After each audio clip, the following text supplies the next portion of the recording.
Full disclosure, I am not religious. Like, Yeah. I don't have no faith in religion. Well, I do, and you're the kind of guy I love talking to. So thank you for being kind enough to sit down with a stranger. I know it's awkward, and have a brief conversation. So you said 5 minutes. Keep me to that. If you say, hey, we got 1 minute and we're done, then I understand. Gotcha. But I bet you it'll be a little more interesting than what you think it'd be. Sure. So what about you, sir? Like, where are you from? I'm from Miami, a town in Miami called Hialeah. Okay. I was born Cuban and Colombian, raised in a Cuban household. Raised in a Cuban house. What brings you here? You're in school? I'm in school studying on a pre-vet track, pre-veterinary.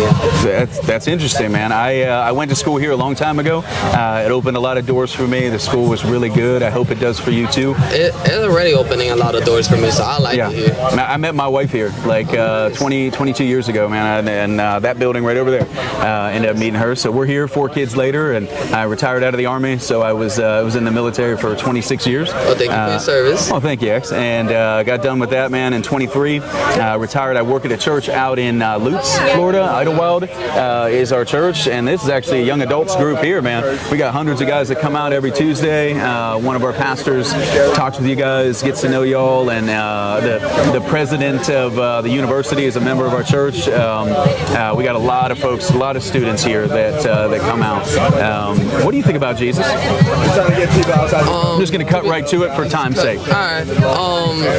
To be frank, I'm not religious. Never really grew up religious. I have a bunch of friends who are, but me personally never really got into it. I feel like Jesus is one of those people.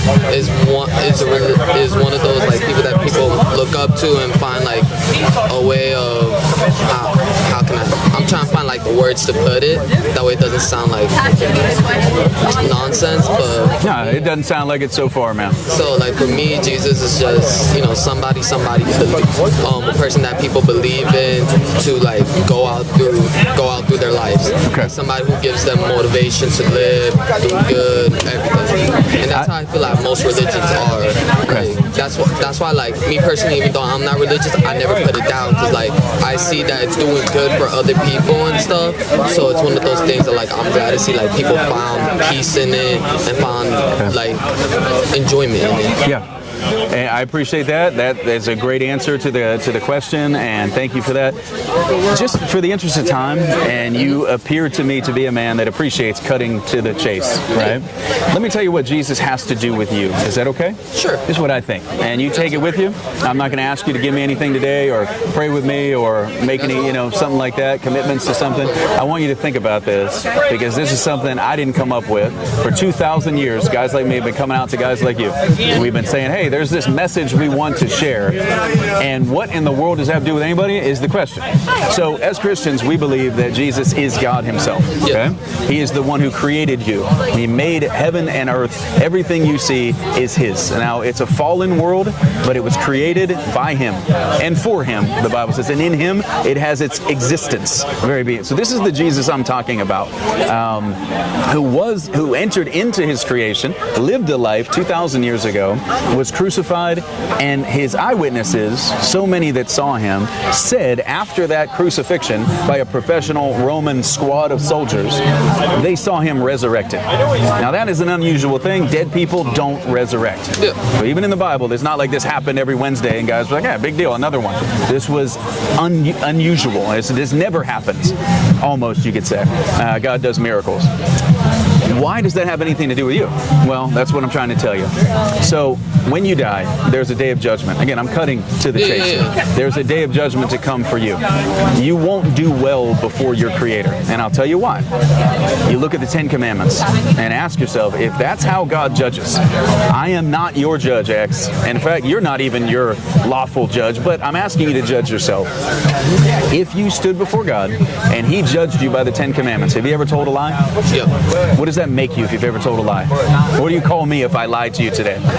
know, people nowadays will call you a liar and stuff. You're right. You know, but what's called, one of my things with that, I believe sometimes, for me, I believe that sometimes lying is better. Like, lying sometimes is for the benefit, because you know, sometimes you need to tell like a little white lie to somebody, not to completely hurt their feelings. They're already in a down place and you don't want them to get worse. I hear you. We talk like that all the time about lying. Have you ever stolen anything? Yes. Okay, what does that make you? A thief. Have you ever taken God's name in vain? I know you don't believe in him. Have you ever said the name of God or Jesus like an expletive?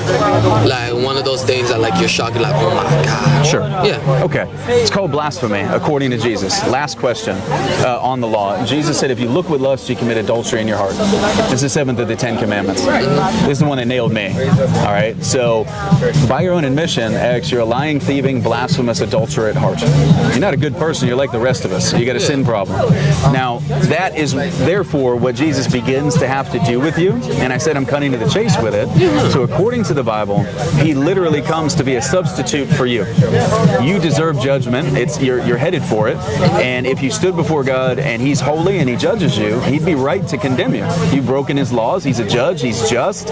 What does a good criminal, or what does a good judge do with a criminal? Punish them or reward them? They punish them. Okay.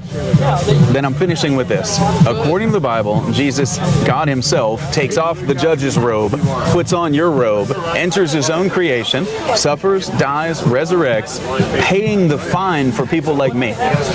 So that liars, thieves, blasphemers, adulterers, fornicators, you name it, all the sin that we commit, there's a day of judgment to come, but I actually won't even enter into it. My case is removed from the court because I settle out of court right now with Jesus. He pays the fine, and the judge can release me because someone paid the fine for me. That's what the message has to do with you. Now, if God wakes you up to that with your conscience, you look around, you know there's something wrong with the world and sin and something wrong in here, then the message isn't foolishness anymore. It's not just something that motivates me on a Wednesday to sort of get my feet out of bed and get through my day. This is my eternity. The Bible says there's a heaven and there's a hell. Where are you going to go if you die today? You're going to go to hell. It sounds like. I don't want that for you.